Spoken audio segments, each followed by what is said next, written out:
ఎవరో రాళ్ళు వేస్తున్నారు. వెనక్కి రండి. వెనక్కి రండి.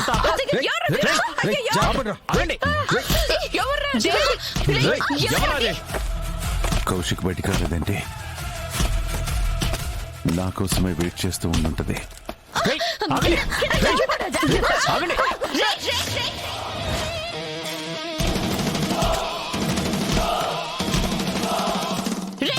ఎవరది?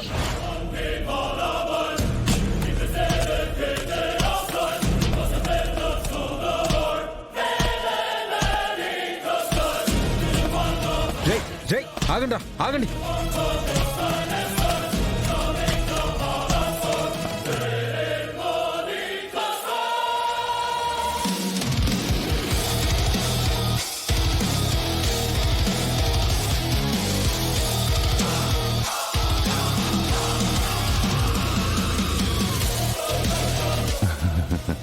బయటంతా జరుగుతున్నా నువ్వింత ప్రశాంతంగా పడుకున్నావేంటి కౌశికి? అలాగే స్లీప్ లో ఉండవు. నేను పర్మనెంట్ స్లీప్ లోకి నేను పంపిస్తాను.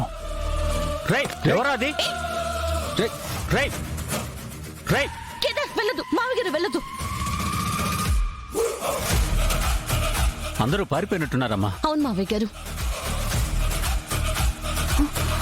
అవును, ఈ సౌండ్స్ కి పైన మనమే వచ్చాము.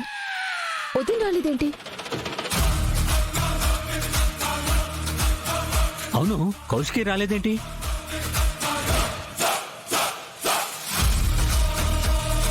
ఎవరైనా స్విమ్మింగ్ పూల్ సైడ్ డోర్ తీసుకుని బయటికి వచ్చారా? లేదే.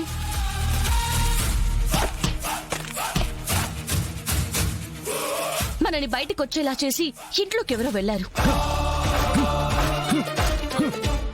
అయ్యో, డబ్బు కోసమే వచ్చున్నట్టున్నారు. మనల్ని టైం చూసి డబ్బంతా తీసుకొని పోయి ఉండారు. ఏందో ముందు కౌశికి ఏమన్నా ఇన్నేమో చూద్దాం, పదండి రండి.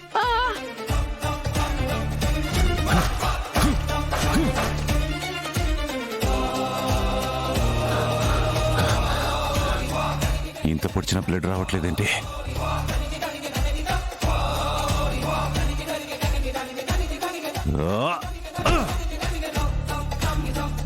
అంటే ఈ రూమ్ లో కౌశిక్ లేదు. నో, ఏదో జరుగుతుంది, ఏదో జరుగుతుంది.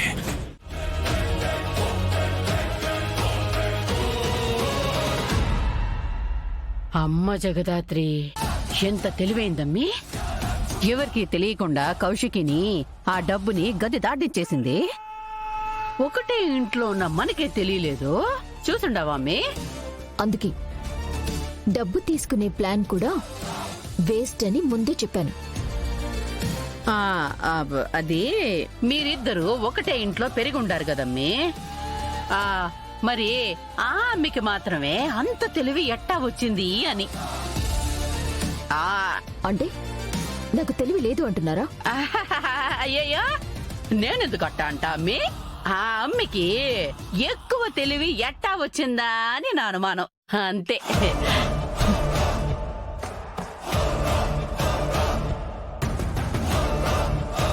ఏమైంది యువరాజ్? దేని గురించి అంతలా ఆలోచిస్తున్నావు? ఇంటికొచ్చిన దొంగల గురించి. అరే అబ్బోడా, ఆ దొంగల్ని నువ్వు గాని పిలిపించలేదు కదూ?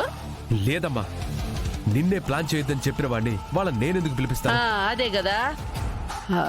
ఆ అమ్మి జగదాత్రి మన బతుకుల్ని ఎత్తి రోడ్డు మీద పెట్టేసుండేది. మీరు ఆగండి అత్తయ్య. దేని గురించి ఆలోచిస్తున్నావు యువరాజ్? మనకి అక్క డబ్బు ఇంటికి తీసుకొచ్చే వరకు డబ్బు గురించి తెలీదు. అలాంటిది డబ్బు గురించి తెలుసుకొని ప్లాన్ చేసి మరింటి మీదకి ఎలా వచ్చారని ఆలోచిస్తున్నారు. ఎందుకంటే వాళ్ళొచ్చింది డబ్బు కోసం కాదు కేదార్, వదిన్ని చంపడానికి వచ్చారు. వాట్? అక్కని చంపడానికా? అక్కని ఎవరైనా ఎందుకు చంపాలనుకుంటారు దాత్రి? తెలీదు, ఎవరో ఎందుకో తెలీదు, కానీ వాళ్ళింట్లోకి వచ్చింది మాత్రం వదిన్ని చంపడానికే. అంత కరెక్ట్ గా ఎలా చెప్తున్నావు దాత్రి? 10 కోట్లు డబ్బు గురించి తెలుసుకుని అటాక్ చేసి ఉండొచ్చు కదా. డబ్బు కోసం వచ్చిన వాడే అయితే డబ్బు కోసం వెతికేవాడు, కానీ పడుకున్న వదిన మీద అటాక్ చేయాలని చూసేవాడు కాదు కదా. రూమ్ చెక్ చేసిన ఆనవాలు లేవు. కబోర్డ్స్ టచ్ కూడా చేయలేదు.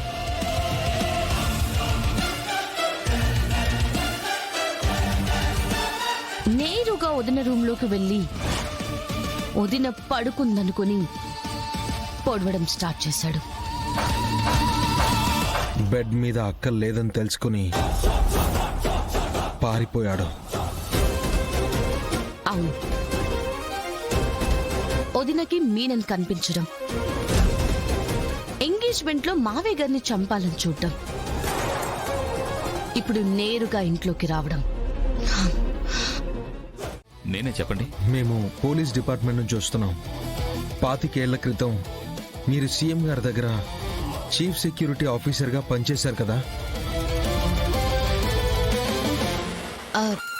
ఆయన మర్డర్ గురించి మీతో మాట్లాడడానికి వచ్చామండి. Sir, sir. సార్, నేను ఇండియాకి వచ్చానని, ఇక్కడ ఉంటున్నానని మీకెవరు చెప్పారు?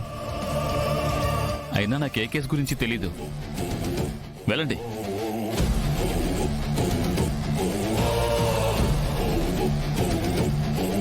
సార్, ఒక్కసారి మేము చెప్పేది కూడా కాస్త వినండి. 25 ఏళ్ల ముందు జరిగిందేంటో తెలుసుకోవడం మాకు చాలా ముఖ్యం. మీకు చెప్పడానికి నాకేం తెలీదమ్మా. దయచేసి నన్ను ప్రశాంతంగా బతకనివ్వండి. నేను 2 రోజుల కోసం మాత్రమే ఇండియా వచ్చాను. ప్లీజ్ మళ్ళీ నన్ను ఆ గొడవల్లోకి లాక్కండి. వెళ్ళండమ్మా, వెళ్ళండమ్మా, వెళ్ళండమ్మా.